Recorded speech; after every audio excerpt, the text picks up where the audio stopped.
আসসালামু আলাইকুম, কেমন আছেন সবাই? আশা করছি সবাই ভালো আছেন। তো আজকে আমি আপনাদেরকে দেখাবো সহজ পদ্ধতিতে গরুর মাংসের তেহারি। এখানে আমি সব কিছু রেডি করে নিয়েছি। প্রথমে চুলায় একটি হাঁড়ি বসিয়ে দিলাম। তারপর হাঁড়িতে গরম হওয়ার পরে সামান্য তেল দিয়ে দিচ্ছি। যখন তেলটা গরম হয়ে যাবে, তেলের মধ্যে কিছু গরম মশলা দিয়ে দিব। তেজপাতা, এলাচ, লবঙ্গ, কালো এলাচ, দারচিনি, এসব মশলা দিয়ে কিছুটা পেঁয়াজ আর কাঁচামরিচ সাথে দিয়ে দিব। পেঁয়াজ কাঁচামরিচ দিয়ে ভালোভাবে ভেজে নিব। পেঁয়াজ কাঁচামরিচ সহ মশলা সহ ভাজা হয়ে গেলে এর মধ্যে আমি মাংস দিয়ে দিব। পেঁয়াজগুলো ততক্ষণ পর্যন্ত ভাজতে হবে যতক্ষণ পর্যন্ত বাদামি হয়ে না আসে। এবার আমি এক পাশে গরুর মাংসের মধ্যে কিছুটা মশলা মেখে নিচ্ছি। এখানে আমি গরুর মাংসের মধ্যে টক দই দিয়েছি, আদা রসুন বাটা, কাঁচামরিচ দিয়ে সবগুলো মশলা সহ মাংস কিছুক্ষণ ম্যারিনেট করে রাখবো। ম্যারিনেট করে রাখলে মাংসের ভিতরে মশলাগুলো ভালোভাবে ঢুকে যায়। এতে মাংসটা তাড়াতাড়ি রান্নাও হয়, খেতেও সুস্বাদু হবে। পেঁয়াজগুলো আমার ব্রাউন হয়ে গিয়েছে প্রায়। এখন আমি মাংসগুলো দিয়ে দিয়েছি। মাংস থেকে অনেকটাই পানি বের হয়ে এসেছে। এক্সট্রা করে পানি দিতে হবে না। মাংসে যে পানিটা আছে প্রথমে সেই পানিগুলো শুকিয়ে নিতে হবে। এর মধ্যে এখন আমি কয়েকটা আলু কেটে দিয়ে দিচ্ছি।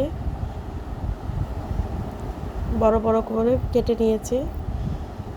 তারপর সামান্য মাংসগুলো কষানো হয়ে গেলে তেল উপরে চলে আসবে। এর মধ্যে আমি কিছুটা দুধ দিয়ে দিব। তো মাংসর তেলগুলো এখন উপরে চলে এসেছে।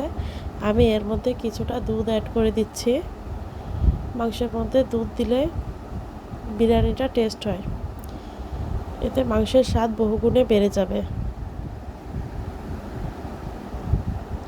মাংসটা আমার রান্না হয়ে এসেছে। এখন আমি চুলায় একটি হাঁড়ি বসিয়ে দিয়েছি। হাঁড়িটা গরম হয়ে গেলে কিছুটা তেল দিয়ে দিব। তেল গরম হয়ে এসেছে। এখন আমি কিছু গরম মশলা দিয়েছি, শুধু এলাচ দিয়েছি। পোলাওয়ের চালগুলো দিয়ে দিচ্ছি তেলের উপর।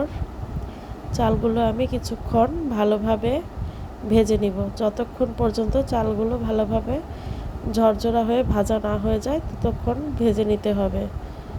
চালগুলো ভাজা হয়ে গেলে খুব সুন্দর একটি ঘ্রাণ বের হবে। এখন আমি পোলাওয়ের চাল কিছুক্ষণ ভেজে নিয়ে এর মধ্যে কিছুটা শাহি জিরা দিয়ে দিয়েছি। শাহি জিরা দিলে খেতে খুব ভালো লাগে, ঘ্রাণটা খুব ভালো পাওয়া যায়। মাংসগুলো এখন আমি দিয়ে দিব। এদিকে আমার পানিও গরম হয়ে গেছে। আমি পোলাওয়ের মধ্যে কিছুটা পানি দিয়ে দিয়েছি রান্না করার জন্য। এবার আমি সব মাংসগুলো ঢেলে দিব এর মধ্যে। একে একে পরে মাংসগুলো দিয়ে মিশিয়ে নিব।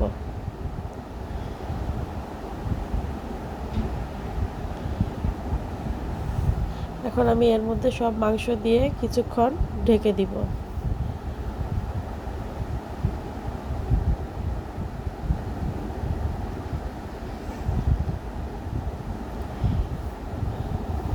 আমি রান্নার সময় একসাথে মাংস দিয়ে দিই। পরে দেওয়া যায় মাংসটা, কিন্তু আমি রান্না করার সময় একসাথেই দিয়ে দিতে পছন্দ করি। আমার কাছে এভাবেই রান্না করতে ভালো লাগে। আপনারা চাইলে মাংস পরেও দিতে পারেন পোলাওটা রান্না হয়ে যাওয়ার পর। আমার রান্নাটি শেষ।